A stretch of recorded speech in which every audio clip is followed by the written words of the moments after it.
Welcome back, everyone, to the Single Parents Network podcast with Coach Nrgy. I am the Single Parents Coach. I work with single fathers, single mothers, and those who date single parents. This podcast is where I will share valuable content on all matters of the heart and various life issues that single fathers, single mothers tend to face. Some of those types of topics or issues may consist of relationships, marriages, divorces, time management, work-life balance, you name it.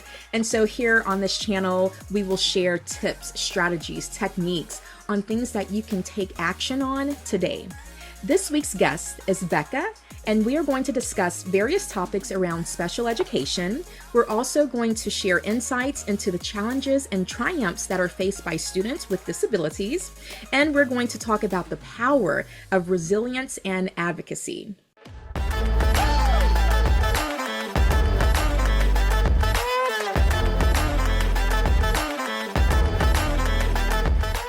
Becca, thank you so much for joining us this week. And please introduce yourself to our listeners and let us know what your experience is with the topics that we will be discussing today.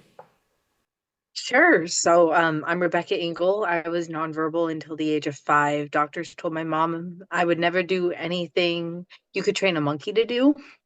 I was believed that I would never speak, never be independent, and never be verbal. Uh, about 15 years later now, I am a certified special education teacher working on my master's and my doctorate, and working with special ed students and special ed populations. Wow. Nonverbal until 5? Yes. Wow. Um, what causes that in your situation? What caused that? Sure. So I had language delays, pervasive developmental disorder, which now falls under the autism spectrum, didn't back then, does now. They did want to diagnose me with autism, but autism back then was like a woo label, you know. Um, and so my mom was like, let's see, you know. So they diagnosed me with pervasive developmental disorder, and that's really what kind of caused most of my language delays. I also had the speech apraxia, which caused my voice to have, speech impediments and issues as well. And then I think the only reason I'm really talking today is because my mother worked and worked and worked and worked and got me to find my voice. And not every kid and not every adult will be able to find their voice just because there are disabilities that prevent that. But I think that the reason I found it at 5 and it wasn't so much later as well is because she was there fighting for me. Absolutely. Do you remember whenever your mother was going through whatever training and lessons that she was working with you on? Do you remember any that stood out in particular that may have really helped you get to where you are today? Yeah, so specifically with trying to figure out why I was delayed, both my brothers were, one was about to be in school and then the other was already in school. He was in middle school when I was born. So he was, um, or elementary school, late elementary school. So, or when I was 5 or so, he was in middle school, late elementary. So when, you know, she was working with me, the doctors were kind of just like, oh, just don't compare her to her brothers, like she's a different person. But my mom started kind of journaling every single movement I did with my body. I mean, as little as like me raising my finger up. Like it could be tiny movements. She journaled every single solitary food I ate. She journaled how I reacted to every book, how I reacted to every show, how I reacted to literally anything in front of me, and wrote down the ingredients of everything I ate, and pretty much tracked to see what behaviors changed when I consumed different things, what behaviors changed when things were put in front of me, and prior to the big delays, I had seizures as a baby. So there was also questions around that and that causing all of it. But she kind of really just watched for those tiny little behaviors that I presented and journaled it all. And so she was always experimenting and reading to me and putting me in situations where I had to show a skill of some sort or, reading, whether it was reading to me or, me trying to read or attempting to read. She constantly was paying attention to me. And I think that is what I most remember. Yeah, it definitely takes patience and being an active parent in order to have been able to do her part Mhm. in your growth, your development to where you are today. So that's awesome. You kept mentioning food and diet. Do you still watch or are you mindful of the things that you eat today? And if so, what would be an example of something that wouldn't be good for you to eat? So food coloring was my trigger as a little girl, and that's what we discovered. And back then, it triggered, behaviors. I would punch, kick, scream at the top of my lungs, and I would, turn into a little devil. I mean, it was crazy. Like I beat my mom up with a suitcase at the age of 4, and that was after having die. Um, and so it was little things like that that really just set me off. Um, and so now, like even to this day, I rarely try to eat food coloring. Now it just makes me a little red and more emotional. Kind of like a woman would get on her period. Like, like a period cramp angry. Um, or like hangry, for the men that are listening. But I think really back then, I didn't know how to communicate, so I didn't have any other coping mechanism to the poison that food dye is that was in my body, red and yellow dye specifically. Yeah, I think that's definitely important to share for the parents that are listening, being mindful of the foods being a part of the behaviors that their children are displaying. Sometimes we don't think about it, being something as simple as food that we're eating. So, and those snacks that are out there, the ones that are, super colorful. So, yeah, I'm glad that you shared that, the red and yellow dye in particular. So, you in your intro, you mentioned something about a doctor or someone that stated something. Did you say monkey? Something about a monkey? What can you repeat Mhm. that and then explain what you meant by that? Yeah, so every time my mom took me to the doctors, my therapist kind of pushed me around like, oh, she'll never succeed, kind of cram me in the corners, kind of just first they suggested that my mom go find a hobby out of all the hours I'd be in therapy. When my mom exclaimed that that was, her hobby was going to be my life. Um, the other therapist that I had at the time told my mom that I would never do anything you could train a monkey to do. Um, so I was less able and less performing than a creature. Um, and it's stuck with her. Every time we talk about my story, I feel like that's like one of the first things I feel like I need to share because it kind of puts it in perspective, not only what the doctor said, but how delayed I really was for someone who can see me now and sees me as this, completely neurotypical person. And I said that with quotations for those on audio. But you know, I had these strong behaviors and that's what they saw in me. And I mean, it's absolutely horrifying to think about a doctor saying that to me even now, but that's that's exactly what they meant was that I was literally of the performance or less of than a creature or an animal. Yeah. Ugh, that that's disgusting. Ah, I don't like that at all because words are so powerful, and I'm just happy that your mom and even you at that age that neither one of you said, okay, well, I guess that's it. Okay, I guess that's what we'll accept. So kudos to you. Kudos to your mom. So let's talk about can you share some insights into the challenges and the triumphs that are faced by students with disabilities? Sure. So I think the thing that I see most is lack of understanding.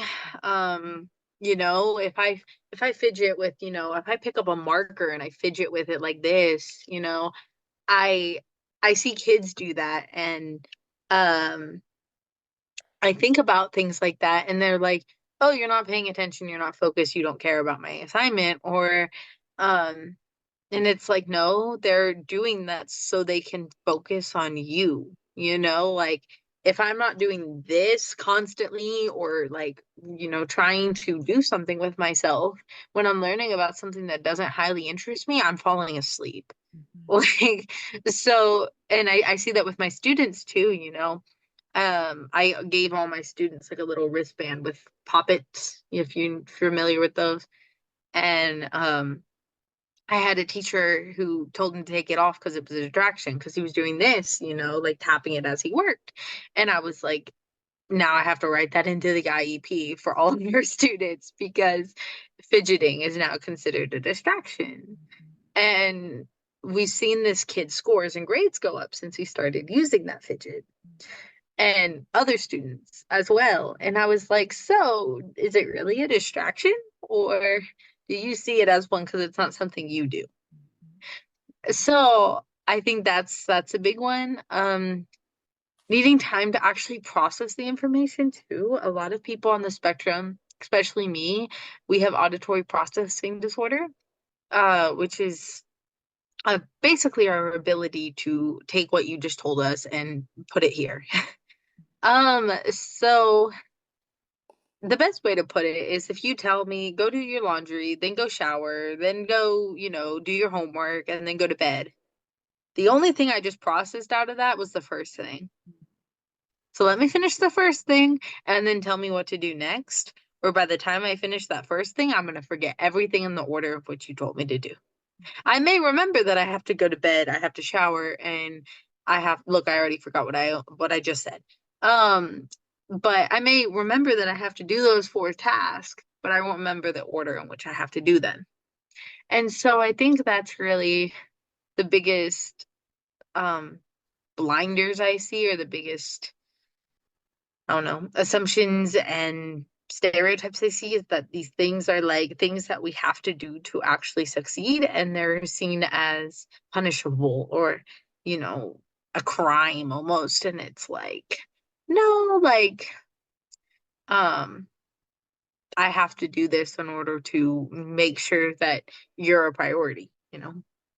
In that type of situation, so using the example of someone giving a student or a child a list of, okay, do this, then do this, then do this and that, what can a parent do to help with keeping the focus, keeping things in order? What can a parent do? Visuals, because it's not a visual processing disorder, right? So if you tell me go color with this marker that's blue and then go color with a green marker and you physically show me a blue and green marker, I'm going to remember this. But when you don't use the visual with the auditory, it goes in and out. And I see that even with note taking as well. Um, I was the worst note taker as a kid. Still am. I'm working on my master's degree, halfway through it, and if a professor doesn't give me visuals of a theory or I can't find a visual, that theory is out of the brain and in the trash. Or I can't find a real life example of the theory being used. I had to take a educational psych class, and the only theory I remember is the one where we had to beat up a doll. And the reason is because I literally remember beating up a doll. Got it. Makes sense. And so with that, so you did mention some of the challenges being that there's a lack of understanding, challenges being that there's more time that's needed to process information. So let's talk about some of the triumphs. Sure. Just triumphs of Yeah, any triumphs that are that students with disabilities have overcome or that they faced?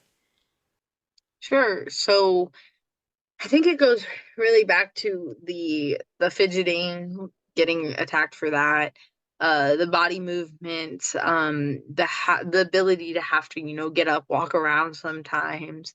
Um, Transitions are very, very rough. Um, Meaning like when you tell a child with, a disability, all right, now we have to go to PE, now sit down, now we have to go to gym, now we have to go to this, now we have to go to that.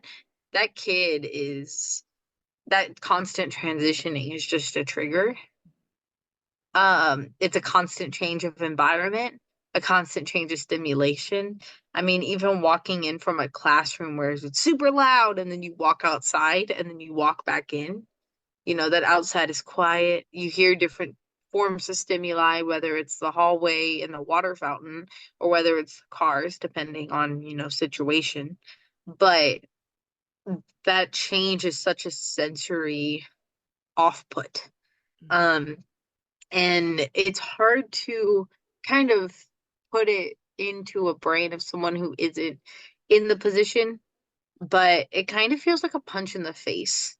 And it's just, like if every time you had to walk a room, you had to think about being punched in the face, you probably wouldn't want to walk into that room. So transitions are very, very tough for us. Not being understood. My classroom now, I'm a resource teacher, so I only have kids in there 3 times a day, and then the other times I'm in other classrooms working with kids. But even when I'm in the other classrooms, they're like, "Can we go to your room because I feel more comfortable in your room?" And it's because I have, the flexible seating and it's very calm. I don't have stuff all over the walls. My room's not super colorful. It's very like boho, brown, green, very the lights are off. And so like lighting is a trigger for students on the spectrum or students with disabilities, ADHD even. Um, like the grocery store is like my biggest nightmare. Um, like I mean, I can go in there for about an hour, and after that, I'm like, oh, I could go for a nap. Like I'm super tired after the grocery store.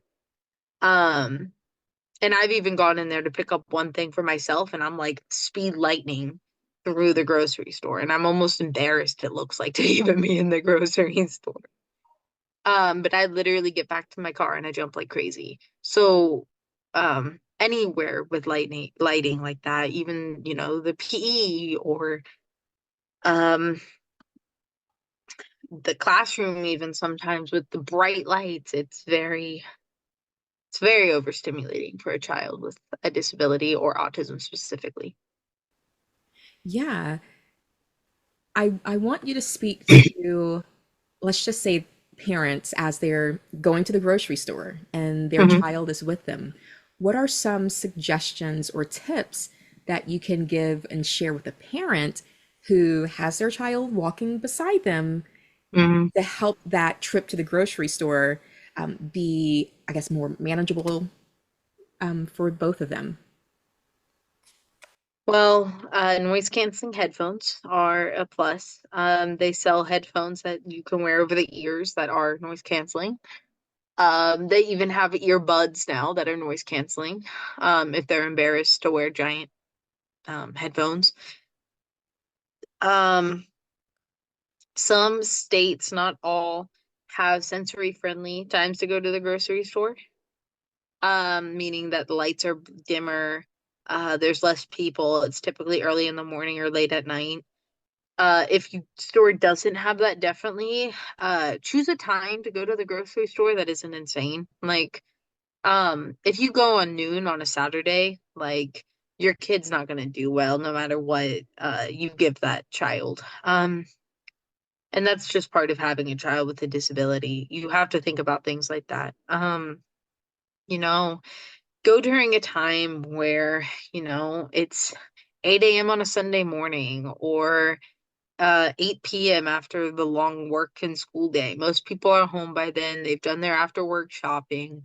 Uh, so consider the time of day and consider the outside light, right? That's coming in through the windows of the store on top of the bright lights and the uh consider how much you actually have to pick up from the freezer section and the fridge section and when you're going to do it because if you do it at the start of the grocery trip and now they're adjusting to the light, they're adjusting to the noise, and they're adjusting to a different temperature. Because when you walk in, it's one temperature, and then when you go to that aisle, it's 20 degrees lower. So think about that too. Think about that adjustment. My biggest like trigger is when I have to go to like Sam's and they have like the walk-in freezers where all the stuff is like cold when you walk into it and you have to like grab stuff and the whole entire room for this cold stuff is like 20 degrees. It like that setting change is just it overstimulates me and I know how to hold back a stim, but most children do not. Yeah. Let's say if sticking with the grocery store scenario, let's say other shoppers that are around, hmm and maybe my scenario that I'm thinking of now may work better with an older child or maybe even an adult. So hmm answer it based off of whichever age range makes sense. But my question is, if someone that has a disability or has autism is in the grocery store and they're not dealing with it well, what suggestions could you give to just anyone that may be in the store just as another shopper for them to maybe help with or assist that person that has the disability, that person that's not dealing with the, everything that's going on in that environment? Just the general public, like, is there anything that you suggest that, other people do or maybe don't do? Mhm. Give the child space, first of all. Staring at the child and trying to find solutions. You don't know that child. Every child with autism is different. I mean, even I'm, a special ed teacher. This is my specialty. This is what I know best. This is what I study. And if a child was having a meltdown in the store, I wouldn't be like, oh, I can help right now, right? That parent is that child's best advocate and they're in a moment, right? So my advice comes when that child has calmed down, right? My advice comes when they're not in the moment panicking, trying to figure out their kid. Um, so first off, just step away. Don't judge. Let the child breathe. Don't go get people involved, right? Uh, one of the complaints I hear most, especially on like local, advocacy groups is, well, my child had a meltdown, everyone stared. And I'm like, please don't stare. And you may hear the child scream, you may hear something. Um, we don't wear, tattoos that say we're autistic. So don't, you know, assume either. There's so many wide ranges of needs. It could have been anxiety, it can be PTSD. Um, you don't know, if you're in an aisle and that sets off, someone that you look like, you have no clue why that child's breaking down like that. Um, and it may be the noise of your conversation that was just that little bit of extra stimuli that set that kid off. So step away and see if, he or she can now naturally calm down. Because it may have been something this tiny. Um, but yeah, that's my advice is literally just let the parent do what the parent needs to do. Yeah. I'm glad I asked that question because I'm one of those people naturally. It's like, how can I help? Because I can Mhm. only imagine, being a parent and, your child is having a moment. And it's Mhm. like, oh my gosh, I don't know if that parent would want someone to come in and help, or would that parent prefer to just let everybody keep going, keep doing what you were doing, mind your own business, walk away and just let me and my child handle what's going on right now. Just give us the time that we need. So I'm glad that I asked because I didn't know if stepping in, some way somehow would be helpful or if it would make things worse. So glad that you shared that. Yeah. Now, kind of thinking, let's go back to the home environment. You kind of gave some examples of like in a classroom where, having too many colors on the wall wouldn't be, great, a great idea to have, or, the lighting being as bright as it is. So when it comes to the home, what tips can you give to parents around like decor for the child in their room Mhm. and or in like the common areas of the home? What tips would you suggest for parents to consider? Well, think about your child and their behavior because I know like there's some children on the spectrum that if you hang stuff on your walls, everything on your walls is going to be broken. During that meltdown, that child will take everything off the walls and throw it. And it's not intentional, but hanging the $70 glass frame, the $300 painting right above the couch probably isn't your best bet. As for the child's room, let the child have control of it as much as they can. I'll tell you personally that my walls were always covered and stuff, but they were all stuff that meant something to me. Like I didn't just have a bunch of like letters and funny sayings and quotes. Like they were all things that I connected to. Awards I won, funny things, and it still is like that, hence why my camera's blurred. I my room like is just printouts of awards I've won and things I've achieved and funny sayings, and it's all stuff I chose to hang up. And that's how my room's always been, right? If I don't want it, I can take it down. Um, and then for the purpose of bedding, and comfort, uh nothing fleece, nothing wool. Personally, those textures at least set me off. Every person's different. Um, but let your child have as much say as you feel like is affordable to you and their sheets and their bedding. I didn't sleep with sheets on until I was about 20 years old, which was about 2 years ago. Because I didn't like the texture sheets. And even now, like the top of my like the one side of my bedding, it has like stitches, like diamonds. And if my sheets and that aren't connecting, I get set off. And it's something so silly, and I know how to communicate that, but like a kid wouldn't be able to tell you that without making sense. You know what I mean? If they're completely nonverbal. So things like that, let a kid have a say in, how they sleep, and what their textures and things that they like. Because I will tell you, certain textures make my teeth immediately start hurting and making me want to jump and flap like a bird. It just is. Couch material, same thing. Microfiber is my best friend. I hate that cotton. Ugh. Um, but yeah, that's just like those tiny things, really, textures and uh, calm colors are essential, personally. Have a calm down room too. Like when you're planning a home, like have a room that, and you can have stuff in it, but like have a room that that kid can go to if that's their room, great, that they can go to and just be like, I don't want to deal with the world right now. Like, um, and I feel like with their, like if you have the ability to make it a room that isn't their room, it's better because when you go to your room, it kind of feels like a punishment as a kid. Like when you're like, go to your room, right? It feels almost like you're in trouble and that you are being locked away. But if you make another room of your house kind of feel like a sheltered, comfortable area, and that could be a second living room, an office room, there they have that space. I babysat a little boy and their office room was his calm down area. And he would lock himself in there and rip up foam. And that's all he wanted to do to calm down. And if that was the solution, and I taught him how to knit as well. So he like did that as like his calm down in his little calm down room. And he wasn't hurting anyone. His anger didn't come out on me or anybody else. So yeah.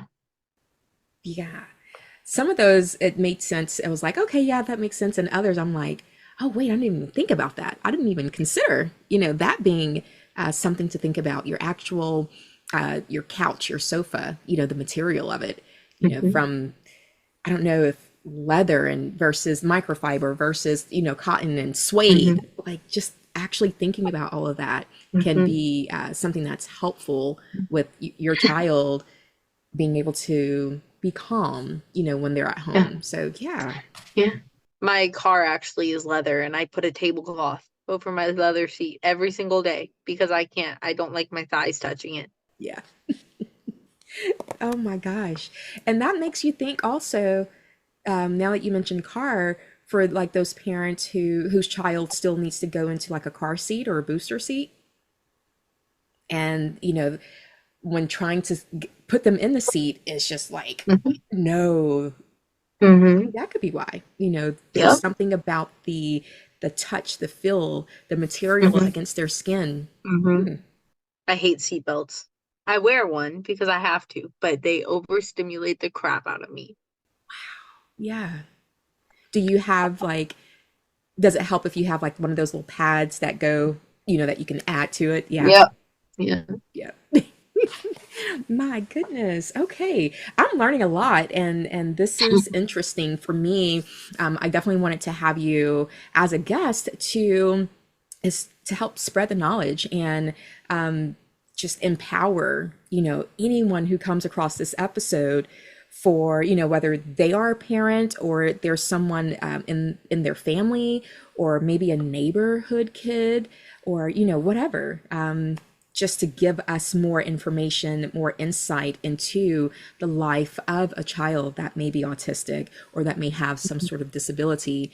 And any of this information can be helpful. It will allow us to just kind of, pause and think, okay, what could be going on? What could be causing this person, this child to have a moment right now? So, Hmm. uh, I am enjoying this conversation so far. Okay, so there's one more thing that I do want us to discuss about the power of resilience and advocacy. What can you share with us around that area? Yeah, so I'm actually writing a book on that, or a piece of a book on that.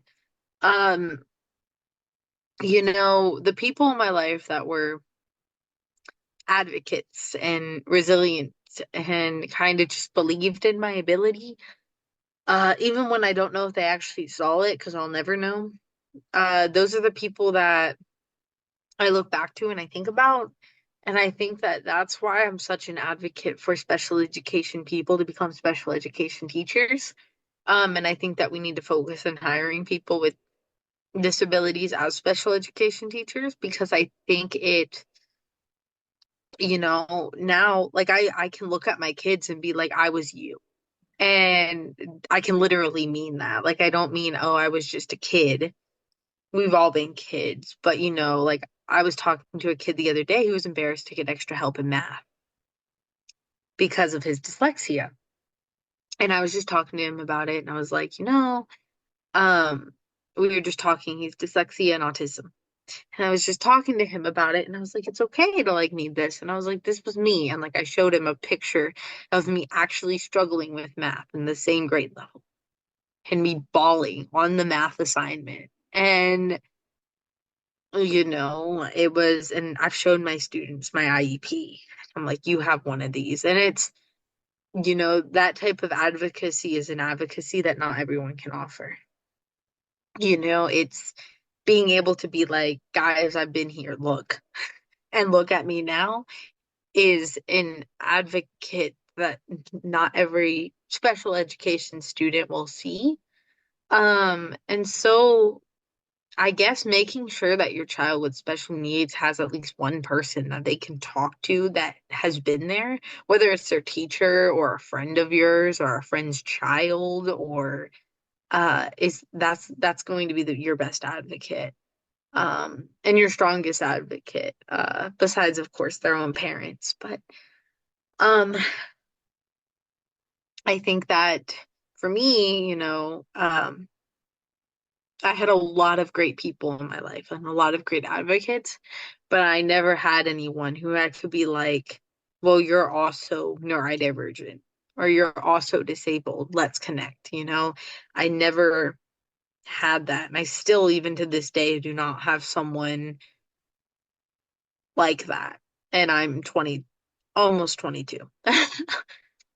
Um, and so, but I think I've seen it in my students. Like, they are like, oh wow, you were literally like in the same exact situation.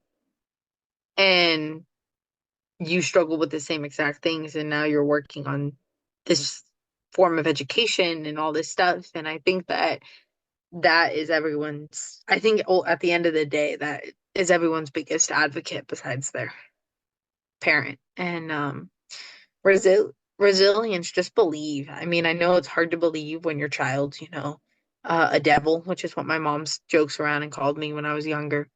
Now, like she refers to me now, back then. Uh, she's like, "You were such a little devil," and I'm like, "I know." Um, but she believed in me. She advocated for me. She was at everything for me, and she did her best. And it. She was coming for two kids that were, reading at a college level by second grade. So, having me was such a, change. My brothers were just these nerds, and uh they were very, very smart and very, very intelligent. They were GT, they were gifted and talented, they were, and I was the sped kid. And so it was, but my mom never like made me feel like I was the sped kid. It was always, well, you can do that too, you can do that like your brothers too, let's make you do it like that. And it helped. Of course, don't force your child to be like your other kids. That's not what I'm wanting. But if they want to do something like your other kids are doing, let them and let them attempt it. Yeah, nice. From a parent perspective, what's one of the most basic, simplest things that they can do to connect with their child? So I don't know if it could be like, just hug on your child, or say, a certain word or phrase to them, Hmm. come down to their level and sing to them. Just in, with what in your experience, what's just something simple that a parent can do when they're just Yeah. trying to calm things down? So I would say it really, with that, it's hard to answer because it really depends on the child and their type of autism. Um, I know I hate being touched. But there are other people with autism who want to be hugged and held all over, right? There's only certain few, many people who can touch me, and that's as an adult. But as a kid, do not lay your hands on me, do not hug me, do not give me a kiss, do not anything. And even in middle school, I remember receiving a hug from a friend and being like shaking for like 10 minutes. And she just was trying to be a friend. Like she had no harm meant, you know? And with all that being the case, I I feel like it really depends on the child because there's some kids that need you to get down on their level and talk to them. There's some kids that do need a hug and don't want you on their level. There's some kids who just want to hear silence, like just give them a minute, and that was me. Like I be quiet, like be quiet, let me think, let me focus, and I'm still that way.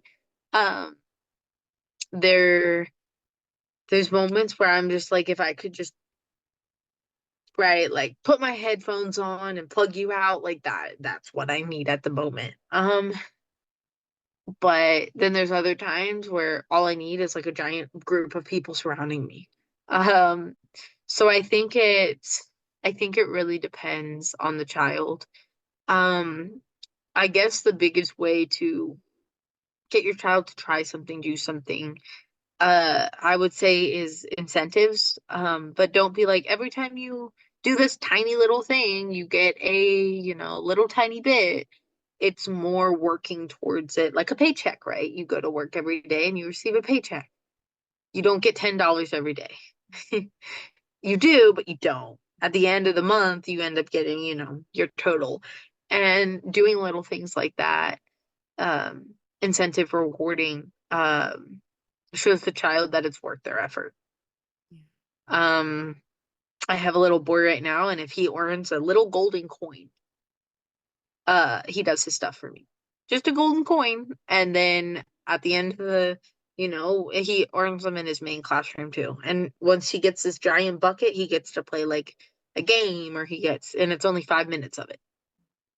But he has to earn literally a full bucket that's like this, that's like, I don't even know, like 16 ounces big in order to get this. And so it's not like we're like, oh, every time you do, this much, you get an award. It's just making him show that it's worth that he tries. So it's kind of like trial and error. So for a parent who may not have the experience, maybe, their first child, has a disability and they don't know what works for their Hmm. child yet. Hmm. So I guess it's like trial and error, Hmm. try. Okay. Okay. Good to know that not everything, and that's understandable, not everything works for, every single kid. What for some, a hug and an embrace would, be wanted. For another, it's like, no, don't touch me. That's going to make it worse. So again, you're sharing some very valuable information for parents and just again, all of us who's listening, whether we are a parent or not. These are just good tips for us to know, good insights for us to now be aware of anytime that we may come into a space where there's a child with a disability or an autistic child. So, super helpful. Now, you did mention book a few moments ago. I believe Hmm. that you have written a book, or is it still in progress, where it's called Step Into My Shoes? Can you tell us about that? Sure. So, the pre-release is about mid-October. I'm just finishing up my illustrations and formatting.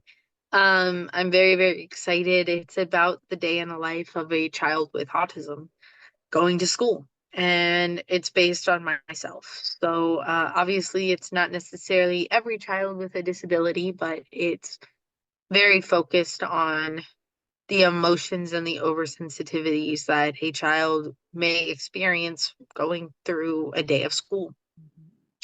And being lonely because their friends don't understand why they stim or different things like that. It's a piece I've been wanting to write very, very long time. Um, and the reason was when I was in high school, a teacher was trying to explain differences to a group of students. And I got to experience many different classrooms when I was learning how to teach. Um, and my senior year, a teacher was trying to teach differences and disabilities to a younger group of kids. And I was like, oh, well, there's ways to talk about that. And then I started looking and I was like, wow, like there's really not any books written by someone who has autism or a disability talking about this. You see the wheelchair and you see that, but you don't see the people who have autism like writing books about their own life. And if they do, it's like, this was my adult life to now, or my kid child life to now, and this is my biography, but it's not formatted for youth. And so she was trying to teach differences and she just differences amongst people. And when we see differences as a negative thing, is what she was specifically trying to teach, it can lead to harm. And so she talked about points in history where we've seen different things as very negative and people were hurt, killed, whatever. And she explained it in a very, kinder first grade friendly way. But it was like, if these kids haven't even learned what this is, or this part of history is, like, the Holocaust or slavery or any of those, or, discrimination, segregation, then how can they put it in the fields of someone with a disability, right? Like, you can't mix the two topics. And so I was trying to, but then I thought about it and I was like, well, there's not like there's tons of children's books written about how awful, the Holocaust was, or how awful segregation was, or and which is great, right? For the purpose of teaching those things, we don't want history to repeat itself. I started trying to figure out, like, what about autism? And there wasn't anything out there. And in my sophomore, junior year of college, I was a history major on top of my education degree, and I got to volunteer with refugee populations. And I had a classroom of 36 kids with 22 different languages. And I had to teach, and not even the same, like, ethnicity, culture, nothing, like not even similar. I had Uganda, I had parts of, like Eastern Europe, I had Ukraine, I had Mexico, I had Portugal, like it was, and don't get me wrong, it was eye-opening to learn about all of these, but like trying to teach this was woo, but this was for my history degree, not my education degree, and I had to teach them. And so I came to this professor and I was like, we need to make this a class. Like, I think every teacher should have to do this because it was eye-opening and it really taught me how to full body communicate. And if I had to do it with 36 languages, I could do it with two, or 22 languages. But if I had a kid from, Ukraine and a kid from Mexico in my class, now I would be able to teach them the same as my English learners, and that's, or my English natives, and that's important, and we didn't ever get that experience except with Spanish and English, you know. Um, and so she was like, actually, I did a book study on this and whatever, whatever, and it was really eye-opening. And she was like, you need to do one. And you need to find books good for kids with autism because like nobody's ever done that. And I was like, oh yeah, let's see, it's 3 years later, maybe something's been written. And I started looking and yet again, it was like there was stuff now, but it was like I'm the mom of an autistic child. I'm the dad, I'm the cousin, and it was like that's great.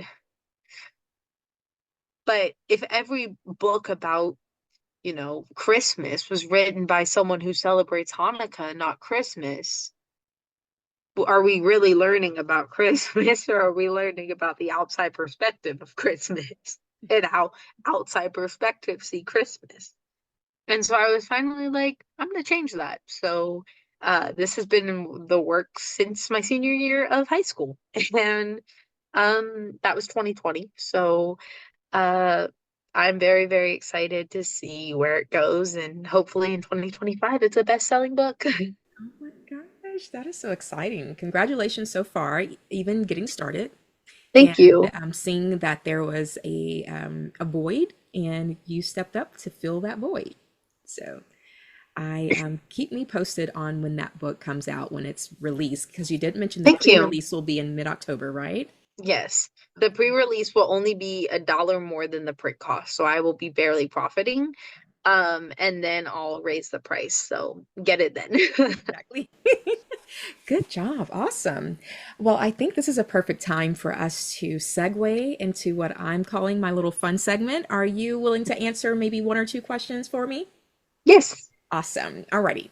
So my first question, and these are questions that you can just have fun. It has nothing to do with what we talked about today.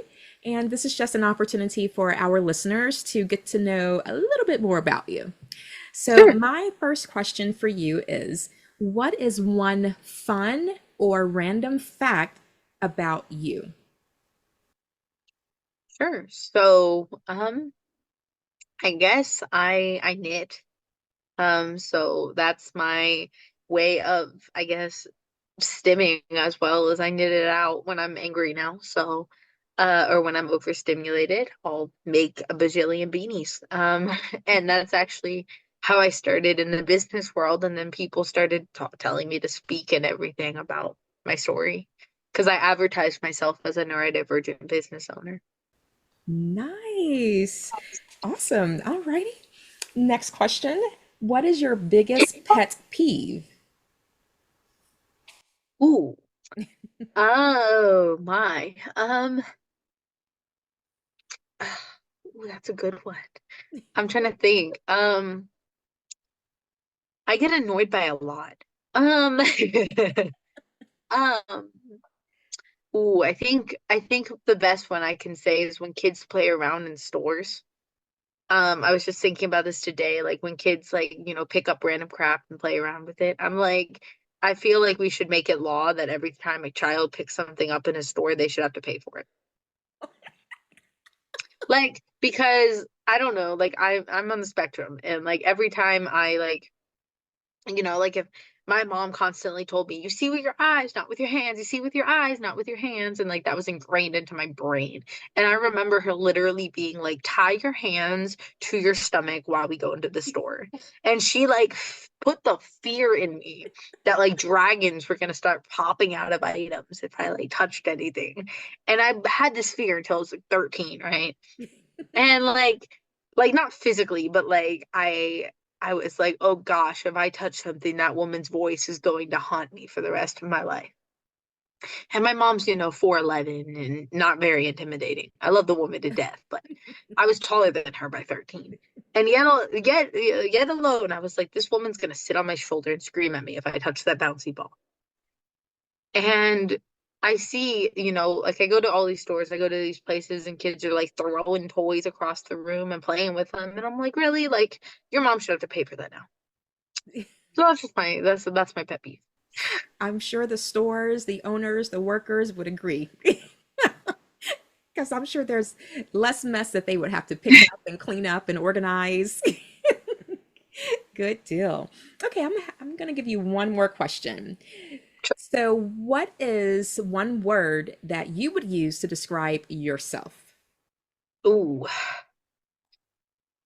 PG-13 or not? Whatever you like. Uh, I would honestly, um, I think for going, not PG-13. A lot of people have always told me that I'm a badass.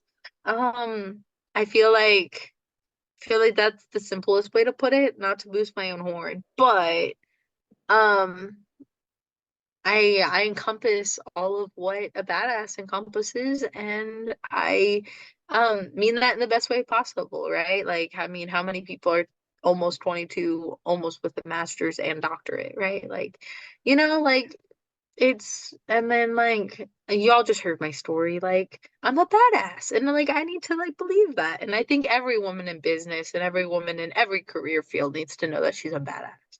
Yes, that's right. You toot your own horn. Toot toot. Yes.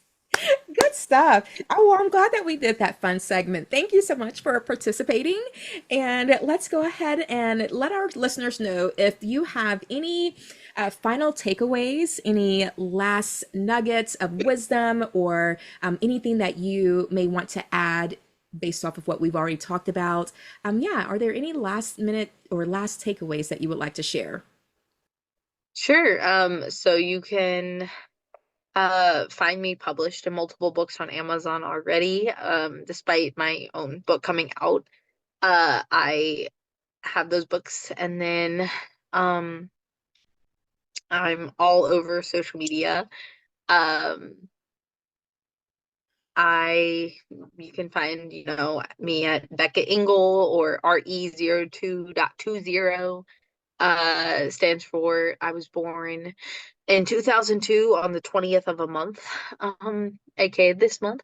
And yeah, I like to end all of my blabbing on every podcast with my favorite quote that was created by me. And it's pretty much Don't let people tear your stickers off. I think of every human being as a Rubik's Cube. And so we'll eventually solve a puzzle, but that puzzle may not be solved immediately. So solve your own puzzle. Don't rip your stickers off. Don't let other people rip your stickers off. Because once you solve the puzzle of a Rubik's Cube, just like yourself, a lot will be figured out and a lot will be in line. I like that. I like that. Way to end. Yeah, keep ending all of your segments, your episodes that way, guys. Don't let people tear your stickers off. Solve your own puzzle. Absolutely. Absolutely. Oh my goodness, Becca, thank you. Thank you so much for just sharing again all the information from your perspective.